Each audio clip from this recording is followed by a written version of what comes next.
Yes. So now we are discussing chemistry. We are going to discuss chemistry chapter number. अरे यार मैंने तो दूसरा चैप्टर डाउनलोड कर लिया है शायद. ट्राइक्लोरोमीथेन 12th का खोल दिया क्या?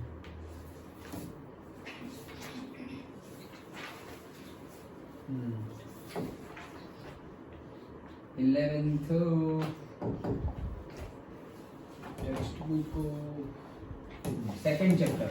फर्स्ट चैप्टर है नए सिलेबस के अकॉर्डिंगली. सेकेंड बुक का फर्स्ट चैप्टर है redox reactions. And now we are going to discuss organic chemistry का पहला चैप्टर. मतलब ऑर्गेनिक केमिस्ट्री सेकेंड बुक का सेकेंड चैप्टर ऑर्गेनिक केमिस्ट्री. और जैसे हमने पार्ट 1 पढ़ा उसमें हमने पहले चैप्टर में पढ़ा था some basic concepts of chemistry and all. तो उसमें पूरा कॉमन केमिस्ट्री जो जनरल केमिस्ट्री है हमारा सबका ही बेसिक कंसेप्ट दे दिया गया था. ये भी some basic principles and techniques है, कंसेप्ट्स है सारे, लेकिन ये पर्टिकुलरली ऑर्गेनिक केमिस्ट्री के लिए है. ओके चलो तो डिस्कस करते हैं. पहले तो नाम डिस्कस करते हैं. क्या है ऑर्गेनिक केमिस्ट्री? केमिस्ट्री तो तुम्हें पता है. ऑर्गेनिक मतलब क्या कि जिसमें पेस्टिसाइड ना डाले हुए हो वैसा खाना. ओके लेकिन वो ऑर्गेनिक नहीं है. ओके जो हम ऑर्गेनिक वेजिटेबल्स और वो सब लेके आते हैं. ओके कहने का भी नहीं. चलो अभी मजाक नहीं. हाँ सो ऑर्गेनिक केमिस्ट्री. ऑर्गेनिक केमिस्ट्री है क्या? ओके तो ऑर्गेनिक का मीनिंग ही होता है जिसमें कार्बन प्रेजेंट हो.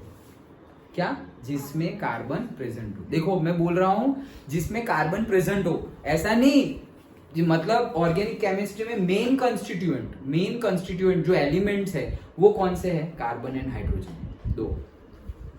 दैट डज नॉट मीन उसमें दूसरे कोई एलिमेंट नहीं होंगे. अरे होंगे लेकिन मेन बोल रहा हूं. मेन होंगे कार्बन और हाइड्रोजन. ओके तो ऑर्गेनिक को ही हिंदी में गुजराती में बोलते हैं कार्बनिक. ओके कार्बनिक मतलब इसको क्या बोलेंगे? कार्बनिक रसायन विज्ञान ऐसे. हिंदी गुजराती में. सो ऑर्गेनिक मतलब कार्बनिक मतलब कार्बन. हिंदी गुजराती में कैसे इजीली याद रह जाएगा. कार्बनिक मतलब जिसमें कार्बन आ रहा हो कार्बनिक. यहाँ पे ऑर्गेनिक लिखा हुआ है तो तुम्हें समझना पड़ेगा जिसमें कार्बन आए वो होता है हमारा केमिस्ट्री, ऑर्गेनिक केमिस्ट्री. अब ये ऑर्गेनिक केमिस्ट्री में कौन से बेसिक प्रिंसिपल्स है, कौन सी टेक्निक्स है? कार्बन हाइड्रोजन को ही हमने 10th में पढ़ा था जिसको हम हाइड्रोकार्बन नेम देते थे.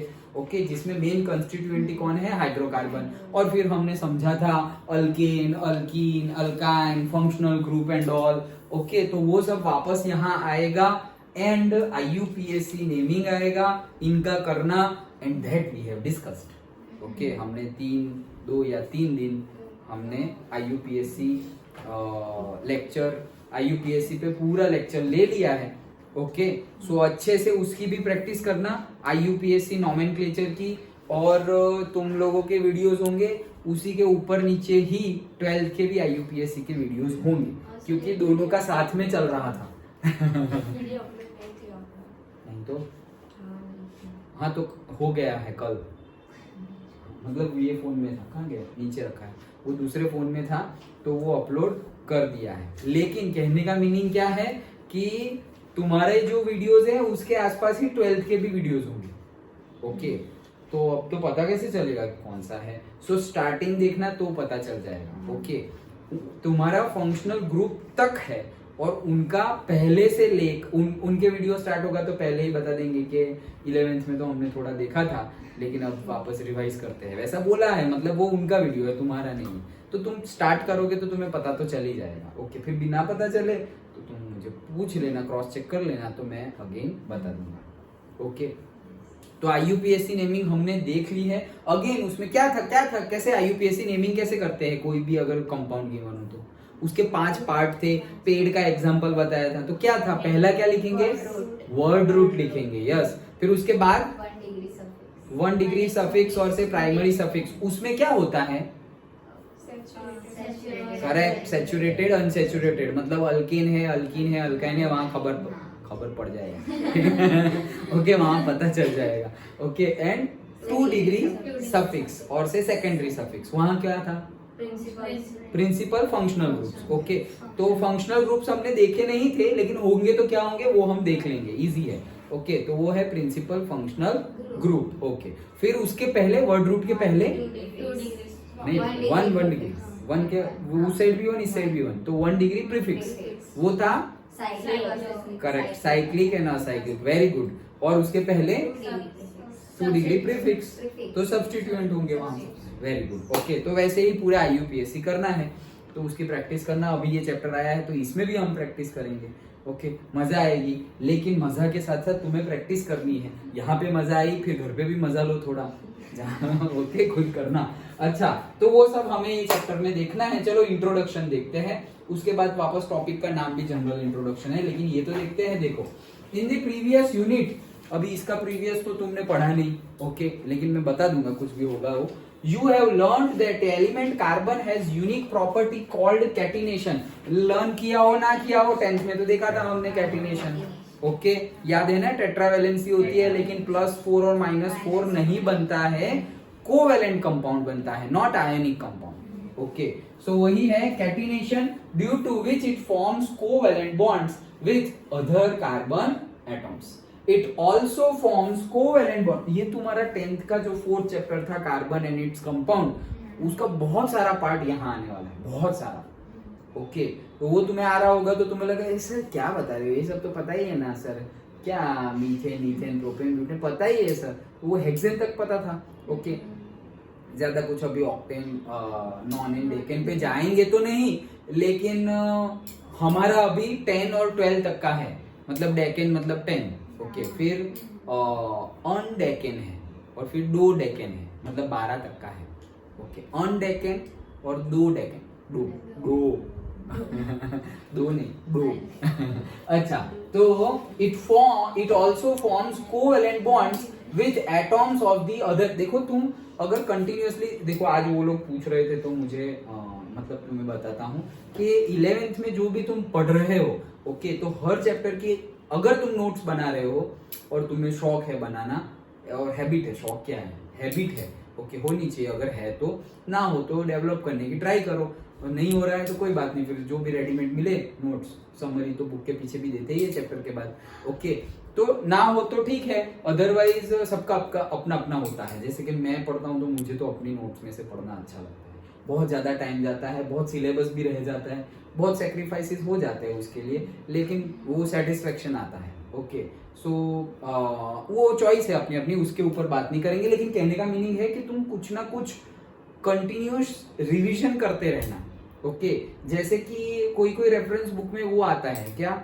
माइंड मैप ओके तो एक ही चार्ट होता है चार्ट कि यहाँ पे ऐसे राउंड किया हुआ है जैसे फ्लोट चार्ट हम नहीं पढ़े थे कि भाई क्लासिफिकेशन तो भाई ये कोई भी सब्सटेंस है फिर सब्सटेंस को तुमने बोला प्योर सब्सटेंस है फिर बोला कि प्योर नहीं है ये तो मिक्सचर है फिर मिक्सचर में बोला होमोजीनियस है हेट्रोजीनियस है वो 9th में सब पढ़े थे तो वैसे ये फ्लो चार्ट है तो एक ही चार्ट से सब कुछ समझ में आ गया अच्छा सब्सटेंस ओ ये प्योर ओ ये इम्प्योर मतलब मिक्सचर ओ ये होमोजीनियस हेट्रोजीनियस सॉल्यूशन कॉलोइडल ये वो सब कुछ ओके एक ही चार्ट से सब कुछ समझ में आ जाए तो ऐसा माइंड मैप मेजरली सारी रेफरेंस बुक में होता है ना मिले तो मुझे बताना मैं सेंड कर दूंगा गूगल करोगे तो भी मिल जाएगा कहने का मीनिंग क्या है वो एक चार्ट देखो और तुम्हारा पूरा चैप्टर रिवाइज होगा पूरा चैप्टर उसको पहले नहीं पढ़ना पूरा चैप्टर कंप्लीट होने के बाद पढ़ना है अभी जैसे हमने वर्क एनर्जी पावर कंप्लीट किया उसका अगर तुम लोगे ओके माइंड में तो तुम इजीली तुम्हें लगेगा हाँ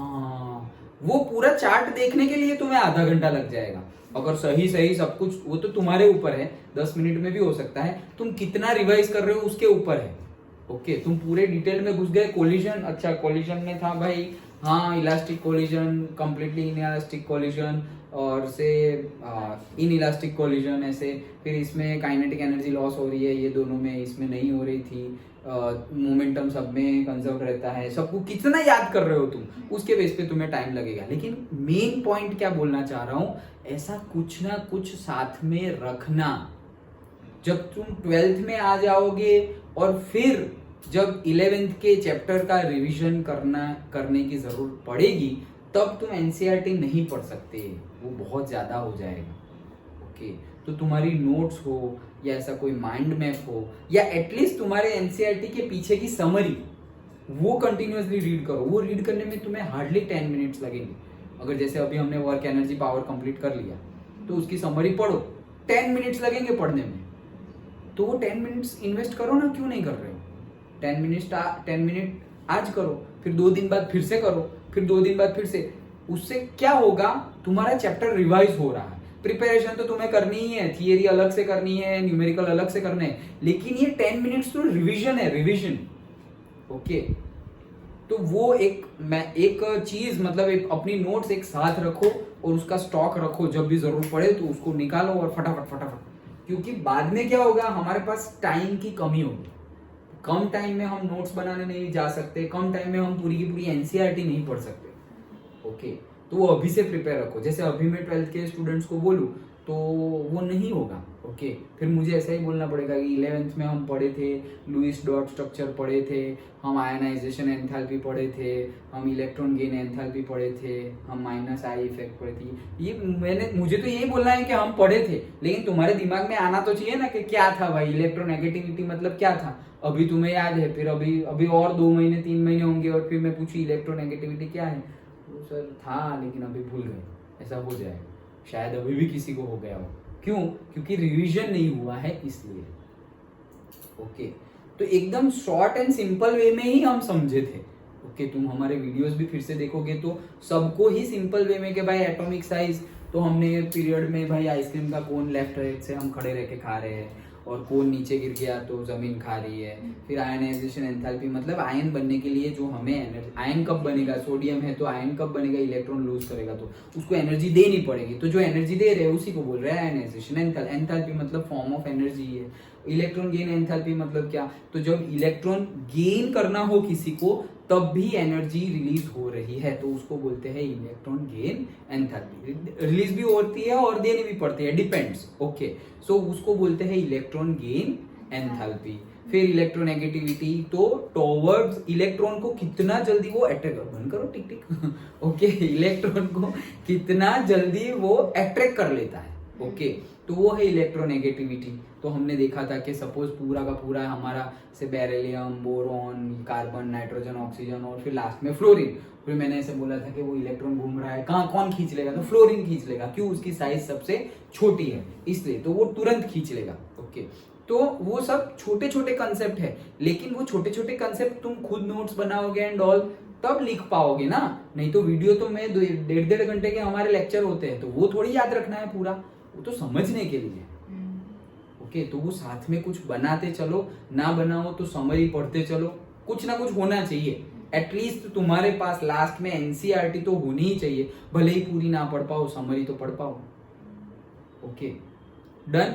चलो आगे बढ़ते हैं। So it also forms covalent bonds with other atoms of the elements like, भाई वो हाइड्रोजन के साथ भी बॉन्ड बनाएगा, कौन? कार्बन।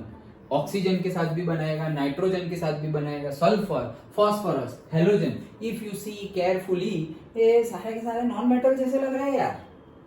ओके, देखो कहाँ गए, hydrogen non metal, oxygen non metal, hydrogen non, nitrogen, फिर से हाइड्रोजन बोल, nitrogen non metal, sulphur non metal है, नॉन मेटल ही है, फास्फोरस नॉन मेटल ही है। ओके, एंड हेलोजेंस सारे ही नॉन मेटल्स। ओके, सो देखो सबके साथ बॉन्ड बना रहा है।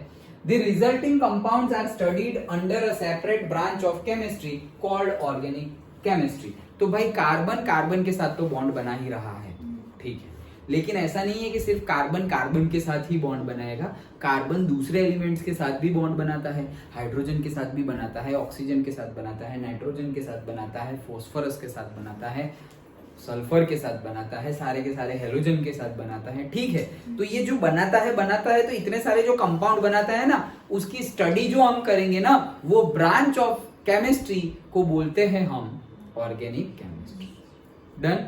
Okay, so this unit incorporates some basic principles and techniques of analysis required for understanding the formation and properties of organic compounds. तो भाई ये तो बहुत ही बेसिक होने वाला है कि इसमें हम वो अंडरस्टैंडिंग डेवलप करेंगे कि कोई कंपोनेंट बन रहा है, फॉर्मेशन हो रहा है उसका, तो कैसे फॉर्मेशन हो रहा है एंड उनकी प्रॉपर्टीज कैसी है, कौन सी प्रॉपर्टीज, फिजिकल केमिकल प्रॉपर्टीज, कैसे क्या होगा आगे सब पढ़ेंगे हम। लेकिन बहुत ज्यादा बेसिक है, बहुत ज्यादा। मतलब ये पढ़ लिया और तुम्हें समझ में आ गया, डोंट थिंक कि तुम्हें ऑर्गेनिक केमिस्ट्री पढ़ ली, अरे नहीं, ये तो सिर्फ बेस है, बेस मतलब ये एबीसीडी है। ओके, फिर ग्रामर तो कुछ अलग लेवल का होता है, ये तो सिर्फ एबीसीडी है ऑर्गेनिक केमिस्ट्री। अंडरस्टूड ये चैप्टर? ओके, मतलब इजी ही है बट बहुत वास्ट है। तो ये तो हम सिर्फ इंट्रोडक्शन, सम बेसिक प्रिंसिपल, मतलब इंट्रोडक्शन ही ले रहे हैं। अभी 11th में कितना पढ़ना है और फिर 12th में भी पढ़ना है। डन? तो ये बेसिक सा इंट्रोडक्शन था चैप्टर का। और वापस जो जनरल इंट्रोडक्शन है वो अब हम फिर से देखते हैं। वीडियो चेंज कर लेते हैं और टाइम है अभी 10 मिनट, पढ़ लेते हैं।